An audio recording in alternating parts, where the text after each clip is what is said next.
భవ్య వైష్ణవిల ఆత్మహత్యల ఘటనపై ఇప్పటివరకు రాష్ట్ర ప్రభుత్వం ఎలాంటి చర్యలు తీసుకోలేదని ఆరోపిస్తూ యాదాద్రి భువనగిరి జిల్లా భువనగిరి పట్టణంలో ఏబీవీపీ ఆధ్వర్యంలో మానవహారం చేపట్టారు. సీఎం రేవంత్ రెడ్డి దిష్టిబొమ్మకు దహనం చేశారు. హైదరాబాద్ లోని కుమారి ఆంటీ హోటల్ విషయంలో జరిగిన చిన్న గొడవకే స్పందించిన సీఎం రేవంత్ రెడ్డి అమాయకపు బాలికలు ఆత్మహత్య చేసుకుంటే కనీసం స్పందించలేదని ఆరోపించారు. తెలంగాణ ఏర్పడిన తర్వాత కూడా ఆడవాళ్ల ఆత్మహత్యలు హత్యలు కొనసాగుతూనే ఉన్నాయని, ఏ ప్రభుత్వం వచ్చినా కూడా దోషులను శిక్షించిన దాఖలాలు లేవని అన్నారు. బాలికల హాస్టళ్లకు కనీస రక్షణ లేకపోవడంతోనే భవ్య వైష్ణవిల ఆత్మహత్యలకు కారణమైందని ఆరోపించారు. బాలికల ఆత్మహత్యలపై పూర్తి విచారణ చేపట్టి దోషులపై కఠిన చర్యలు తీసుకోవాలని డిమాండ్ చేశారు.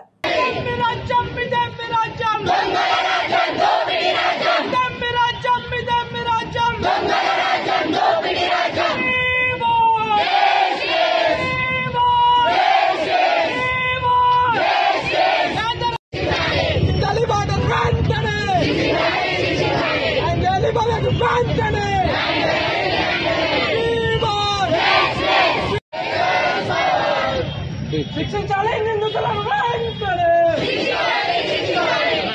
నిందితులను వెంటనే, పెంచాలి పోటీని వెంటనే,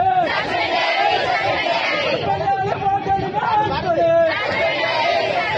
పెంచాలి భవ్యకు వెంటనే.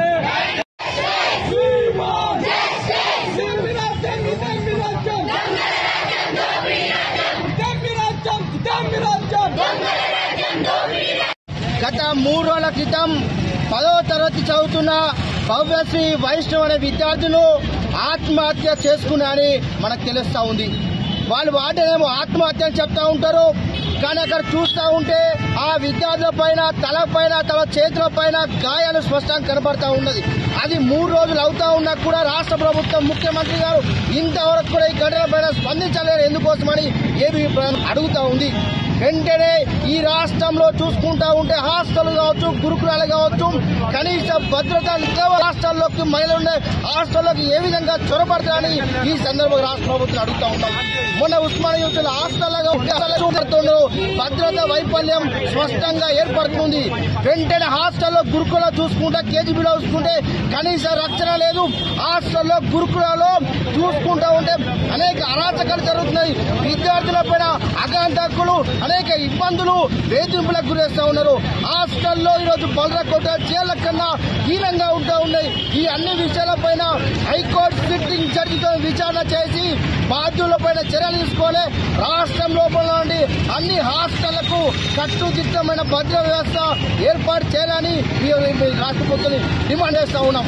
అలాగే హైదరాబాద్ లో కుమారి అంటే ఒక ఫుడ్ కోర్ట్ నడిపే వ్యక్తురాలు రాష్ట్ర కార్యదర్శి తెలంగాణ రాష్ట్రం సాధించుకున్న నాటి నుంచి తెలంగాణలో ఆడబిడ్డల పైన విద్యార్థినుల పైన అత్యాచారాలు హత్యలు జరుగుతున్నాయి తప్ప ఏ ప్రభుత్వం కూడా వారి పట్ల స్పందించి వాళ్ళ బాధితులను శిక్షించింది లేదు.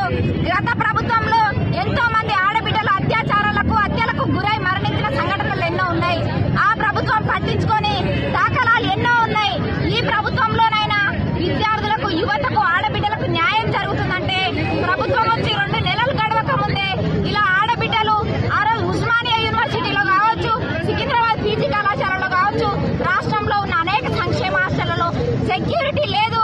బయట నుంచి వచ్చి మమ్మల్ని వేధిస్తున్నారన్నా కూడా ప్రభుత్వాలు పట్టించుకోకపోవడం వల్లే, వారి యొక్క నిర్లక్ష్యం వల్లే ఈ రోజు వైష్ణవి భవిత యొక్క మరణానికి ప్రభుత్వం కారణమైంది. ఇది ముమ్మాటికి ప్రభుత్వ హత్యగానే మేము పరిగణిస్తా ఉన్నాం. ఒక బాధ్యతాయుతమైన ప్రభుత్వం ఈ విధంగా ప్రవర్తిస్తే ఇప్పటి వరకు స్పందించకపోతే ఇక ఎవరికి చెప్పుకోవాలని చెప్పి ఏబీవీపీ ప్రశ్నిస్తా ఉంది. ఇప్పటికైనా స్పందించి వెంటనే వారిపైన విచారణ జరిపి నిందితులను శిక్షించాలని డిమాండ్ చేస్తా ఉన్నాం.